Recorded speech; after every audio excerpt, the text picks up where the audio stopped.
నమస్తే, నేను ప్రియాంకరం. ఇప్పుడు మున్సిపల్ ఎలక్షన్ రిజల్ట్స్ వచ్చేస్తాయి.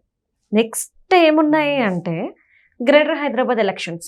మరి ఈ నేపథ్యంలో బీఆర్ఎస్ పార్టీ పోటీ చేస్తుందా చెయ్యదా, ఎలాంటి స్టెప్ తీసుకుంటుంది అనేది ఇప్పుడు అందరూ కూడా ఎదురు చూస్తున్నారు. ఎందుకు అంటే 30% కూడా ప్రజెంట్ ఇప్పటి వరకు వచ్చిన రిజల్ట్ ప్రకారం 30% కూడా సీట్లు సాధించలేదు బీఆర్ఎస్ పార్టీ. మరి ఇప్పుడు గ్రేటర్ హైదరాబాద్ ఎలక్షన్స్ లో పోటీ చేసి ఓడిపోవడం ఖాయం అని చెప్పి అనుకొని వెనక్కి వెళ్తుందా, ఏం చేస్తుంది అనేది. సో దీని గురించి డిస్కస్ చేద్దామంతా మాట్లాడడానికి సీనియర్ జర్నలిస్ట్ సిఎస్ రావు గారు ఉన్నారు. ఆయన అడిగి తెలుసుకుందాం. నమస్కారం సార్. ఇప్పుడు బీఆర్ఎస్ స్టెప్ ఏంటి? ఎందుకంటే రేవంత్ రెడ్డి గారు చాలా స్పీడ్ మీద ఉన్నారు. ఇటు మున్సిపల్ ఎలక్షన్స్ అయిపోయింది, కార్పొరేషన్ అయిపోయింది, ఇప్పుడు నెక్స్ట్ గ్రేటర్ హైదరాబాద్కి సంబంధించి ఆయన రెడీగా ఉన్నారు. ఇంత స్పీడ్లో బీఆర్ఎస్ పార్టీ ఇప్పుడు వచ్చే ఎలక్షన్స్లో పోటీ చేస్తుందా చెయ్యదా, ఏం స్టెప్ తీసుకుంటుంది అనేది ఇప్పుడు అందరూ ఆలోచిస్తున్నారు. మీరేమంటారు? ఇప్పుడు ఎందుకు ఆలోచిస్తున్నారు ఈ పార్టీ గురించి? రాజకీయ పార్టీ అంటే గెలుపు ఓటములు అనేది సహజం, కానీ ప్రతి ఎన్నికల్లో కూడా పార్టిసిపేట్ చేస్తుంది. అవును.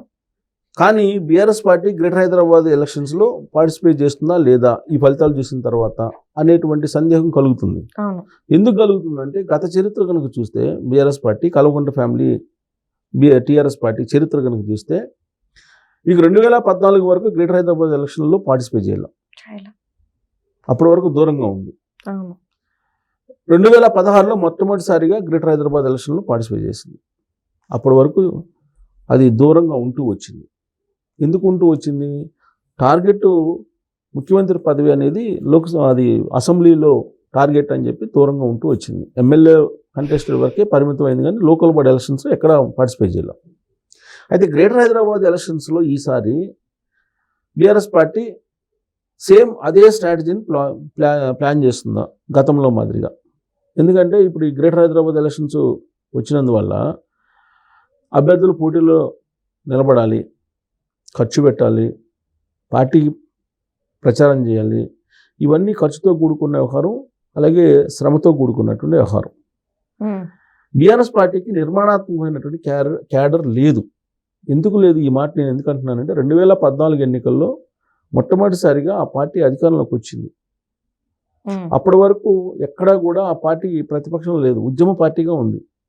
ఉద్యమ పార్టీగా ఉంది కాబట్టి పార్టీ పరంగా నిర్మాణం లేదు. అందుకని అది ఫక్తు రాజకీయ పార్టీ ఇప్పటి నుంచి అని చెప్పేసి 2014లో కేసీఆర్ గారు అనౌన్స్ చేశారు.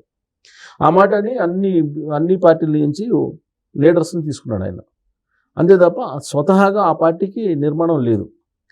నిర్మాణం దాదాపు 10 సంవత్సరాల పాటు పరిపాలించిన పార్టీకి నిర్మాణం లేకపోవడం ఏంటి అని అంటే, అధికారంలో ఉన్నటువంటి పార్టీకి నిర్మాణం జరగదు, ప్రతిపక్షంలో ఉన్నటువంటి పార్టీకి నిర్మాణం జరుగుతుంది. కాబట్టి ఇప్పుడు ఆయన దాదాపు 10 సంవత్సరాలు పరిపాలించిన బీఆర్ఎస్ పార్టీకి గ్రామ స్థాయిలో నిర్మాణం పటిష్టంగా లేదు అనేది రాజకీయ క్షేత్రంలో ఉండేటువంటి వాళ్ళు చెప్పేటువంటి మాట. అలాగే గ్రేటర్ హైదరాబాద్లో కూడా లేదు. కారణం ఏంటి? గ్రేటర్ హైదరాబాద్లో లేకపోయినా 2016 నుంచి పోటీ చేస్తూ వచ్చింది, కానీ మీకు క్షేత్రస్థాయికి వచ్చేటప్పటికి మీకు స్ట్రాంగ్ పునాదులు లేవు, సెంటిమెంట్ మీద లాక్కొని వచ్చారు. గ్రేటర్ హైదరాబాద్ ఎలక్షన్లు 2016 తర్వాత జరిగిన ఎలక్షన్లో ఎందుకు మొన్న జరిగిన దాంట్లో కూడా అది బీజేపీ తోటి పర్ఫార్మెన్స్ కొంచెం అటు ఇటు చేసింది అంతే, పెద్దగా గొప్పగా ఏం చేయలేదుగా రీసెంట్గా జరిగినటువంటి లాస్ట్ గ్రేటర్ హైదరాబాద్ ఎలక్షన్స్లో. ఈసారి ఎలక్షన్లో అసలు చేసే అవకాశం ఉండదు. పైగా హైదరాబాద్ని 3 పార్టీలు చేశాడు రేవంత్ రెడ్డి గారు, 3 కార్పొరేషన్లు చేశారు. ఈ 3 కార్పొరేషన్లు, సైబరాబాద్ కార్పొరేషన్లో మొత్తం సెటిలర్సే ఉన్నారు. అలాగే మల్కాజ్గిరి కార్పొరేషన్ చూస్తే బీజేపీ బలంగా ఉంటుంది, కాంగ్రెస్ బలంగా ఉంటుంది. జిహెచ్ఎంసీ చూస్తేనేమో ఎంఐఎం, కాంగ్రెస్ పార్టీ బలంగా ఉంటాయి. ఇంకెక్కడ బీఆర్ఎస్ పార్టీకి స్థానం ఉంది? ఇప్పటి వరకు బీఆర్ఎస్ పార్టీకి బలం ఏంటంటే సెటిలర్స్. ఈ మాట ఎందుకు అంటున్నానంటే 2023 ఎన్నికల్లో బీఆర్ఎస్ పార్టీ అధికారంలో రాకపోయినప్పుడు కూడా బలమైన ప్రతిపక్షంగా నిలబడటానికి కారణం ఏంటి? గ్రేటర్ హైదరాబాద్ పరిధిలో ఉండేటువంటి సెటిలర్స్ ఓట్లు వేసి గెలిపిస్తే ఎమ్మెల్యేలు, ఇప్పుడు ఒక 20 మంది ఎమ్మెల్యేలు కేవలం గ్రేటర్ హైదరాబాద్ నుంచి బీఆర్ఎస్ పార్టీకి ఉన్నారు.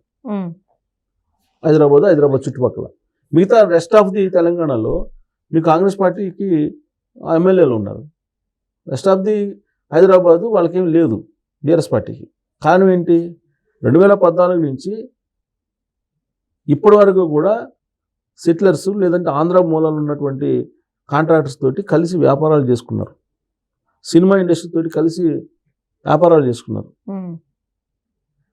జనాలకేమో ఆంధ్రోళ్ళు అని చెప్పేసి నూరిపోశారు. అవును. విదేశాలు నూరిపోసేలాగా నూరిపోశారు. కలగొండ ఫ్యామిలీ ఏమో ఆంధ్రోళ్ళతో కలిసి వ్యాపారాలు చేసుకుంటున్నారు. కేసీఆర్ గారు ఏం చేశారు అధికారంలోకి వచ్చిన తర్వాత అంటే కాళేశ్వరం కట్టారని చెప్తారు. కాళేశ్వరం కట్టింది ఎవరు చేతి కట్టించారు? ఆయన మైహోమ్ తోటి కట్టించాడా? కాదుగా, మేఘాతోటి కట్టించాడు. మేఘా ఎవరిది? ఆంధ్రోళ్ళది. మరి ఇట్లా తెలంగాణలో కాంట్రాక్టర్స్ అందరూ కూడా ఆల్మోస్ట్ టాప్ కాంట్రాక్టర్స్ అందరూ కూడా ఆంధ్ర వాళ్ళ చేతనే కట్టించాడు ఆయన. ప్రతిదీ లాస్ట్ యాదాద్రి టెంపుల్ కూడా ఆంధ్ర వాళ్ళతో కట్టించారు. సో అలాంటప్పుడు ఆంధ్రోళ్ళు అంటే విషయమేమో నింపావు తెలంగాణ సమాజంలో.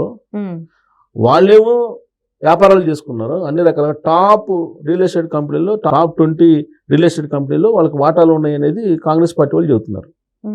ఇదంతా ప్రజలకు తెలిసిపోయింది. ప్రజలకు తెలిసిన తర్వాత ఇంకా వాళ్ళు దాచుకునే పరిస్థితి లేదు ఇవాళ సోషల్ మీడియా వచ్చిన తర్వాత. సో ఇప్పుడు సెటిలర్స్ ఏంటి? బీఆర్ఎస్ పార్టీ పక్షాన్ని ఉన్నారు ఎప్పటి వరకు? 2023 దాకా. 2023 తర్వాత ఏమైంది? మారిపోయారు. ఎందుకు మారిపోయారు అని చెప్తున్నాను? జూబ్లీహిల్స్ ఉప ఎన్నికల్లో మొత్తం ఆంధ్ర మూలాలు ఉన్నటువంటి వాళ్ళు కాంగ్రెస్ పార్టీ వైపు మొగ్గారు. ఎందుకు? రేవంత్ రెడ్డి గారు ఆదరిస్తున్నారు. ఇప్పుడు రాబోయే రోజుల్లో గ్రేటర్ హైదరాబాద్లో ఆంధ్ర మూలాలు ఉన్నటువంటి వాళ్ళందరూ ఇర్రెస్పెక్టివ్ ఆఫ్ రీజన్, క్యాస్ట్ మొత్తం రేవంత్ రెడ్డి వైపు ర్యాలీ అవుతారు, రేవంత్ రెడ్డి గారి వైపు. అప్పుడు బీఆర్ఎస్ పార్టీ ఓట్ బ్యాంక్ ఎక్కడ ఉంటుంది? ఈ ఈక్వేషన్ అబ్జర్వ్ చేసి అసలు టోటల్గా మనం అసలు గ్రేటర్ హైదరాబాద్ ఎలక్షన్స్కి దూరంగా ఉంటే అది గౌరవంగా ఉంటుంది అనేటువంటి ఆలోచన రావచ్చు. ఎందుకంటే 48 ఏం వచ్చినాయి లాస్ట్ టైము, 44 బీజేపీకి వచ్చినాయి, మిగతా ఎంఐఎంకి వచ్చినాయి. మరి ఈసారి ఎందుకు వస్తాయి? అప్పుడే అధికారంలో ఉన్నప్పుడే బీజేపీ వాళ్ళు దాదాపుగా బీఆర్ఎస్ పార్టీ కన్నా ఎక్కువ వచ్చినాయి. అంటే బీఆర్ఎస్ పార్టీ దగ్గరగా వచ్చినాయి, ఎక్కువ కాదు కానీ దగ్గరగా వచ్చినాయి. మరి ఇప్పుడు అసలు బీఆర్ఎస్ పార్టీ ఎక్కడ ఉంటుంది ఈ కాంపిటీషన్లో? ఉండే అవకాశం ఉందా? ఇవన్నీ లెక్కేసుకుంటారు. ఇవన్నీ లెక్కేసుకున్న తర్వాత వీలున్నంత వరకు దీన్ని ఏదో ఒక రకంగా బాయ్కట్ చేసేసి దూరంగా ఉండేదానికే ప్రయత్నం చేస్తారు అనేది రాజకీయ వర్గాల్లో జరుగుతున్నటువంటి చర్చ ఈ తాజా ఫలితాలు చూసిన తర్వాత. దీనివల్ల వాళ్ళకి పాజిటివా ప్లస్ సార్? అంటే కనీసం పోటీ కూడా చేయలేకపోయింది అనే మాట అయితే మూట కట్టుకుంటుందిగా. పోటీ చేయటం అంటే పోటీ ఎందుకు చేయదు? ఒకవేళ తెలుగుదేశం పార్టీ జనసేన కనుక ఎంటర్ అయింది అనుకోండి, అసలు పోటీ చేయడానికి క్యాండిడేట్స్ దొరుకుతారా? దొరికే పరిస్థితి ఉండదు. ఎందుకంటే ఒక్కసారి కనుక జనసేన తెలుగుదేశం పార్టీ తెలంగాణలోకి ఎంటర్ అయిందంటే బీఆర్ఎస్ పార్టీలో ఉండేటువంటి 80% లీడర్స్ వచ్చేస్తారు. తెలుగుదేశం పార్టీలో ఇంక్లూడింగ్ కేసీఆర్ గారు మొత్తం తెలుగుదేశం పార్టీ కదా. బీఆర్ఎస్ పార్టీ అంటే తెలుగుదేశం పార్టీ.